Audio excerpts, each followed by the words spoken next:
Hello and welcome to It's Tomorrow News, and I am Hena Talati.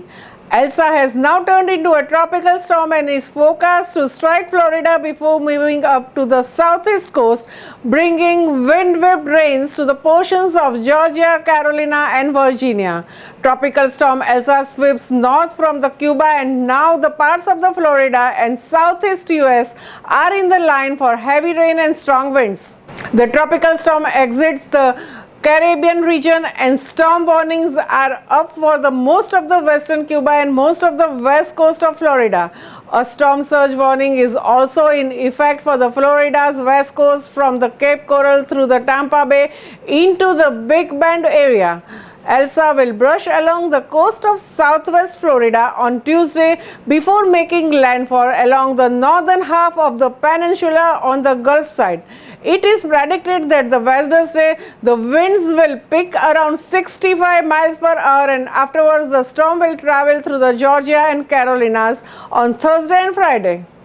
The initial outer bands from the Elsa that lashed South Florida on Monday afternoon brought downpours and wind gusts up to 40 to 50 miles per hour. The major impacts of the storm began in the Florida Keys, and there is probability of steep rainfall gradient with the minor 1 to 2 foot ocean surge on coastal areas. Afterwards, gusty winds will begin to sweep the Florida coast early on Tuesday, progressing from the south to north during the day. The gusty wind stopping may extend a few miles inland. In consideration of this, a tropical storm warning is in effect in the U.S. state Florida. Rainfall will be more of a direct impact for many residents, and rainfall of 3 to 6 inches is likely in western Florida. At some spots, it may be more than 8 inches too. Northern areas could see 2 to 4 inches with the isolated higher totals. Moreover, few tornadoes were possible across the South Florida on Monday night and across the Florida Peninsula on Tuesday.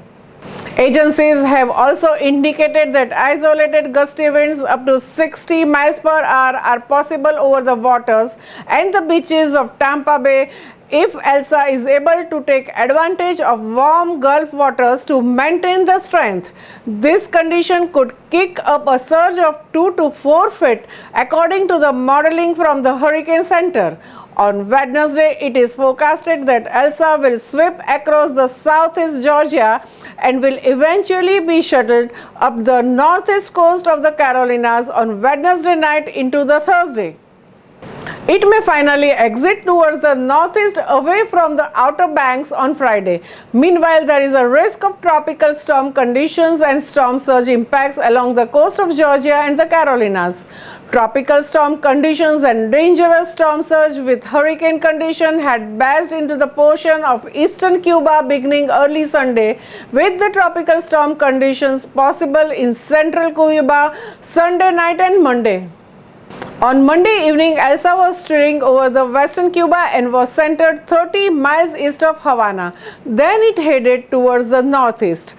As it interacted with the land, its peak winds had dropped to 50 miles per hour from 60 miles per hour. The sustained winds peaked near the 50 miles per hour, and storm surges were affecting Cuba's southern and northern coast. This caused light flooding in the Cuban capital in lower-lying coastal areas. More than 1 lakh people in the Cuba evacuated from the flood-prone areas or unsafe housing in the potential path of the storm.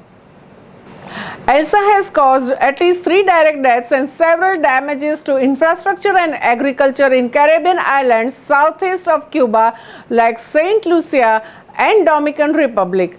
Although Elsa was a tropical storm, hurricane warnings were in effect for the portions of Dominican Republic and Haiti. That's all for now. For more news updates, stay tuned with us. It's Tomorrow News, Hena Talati. For more weather updates like this, and please subscribe our channel.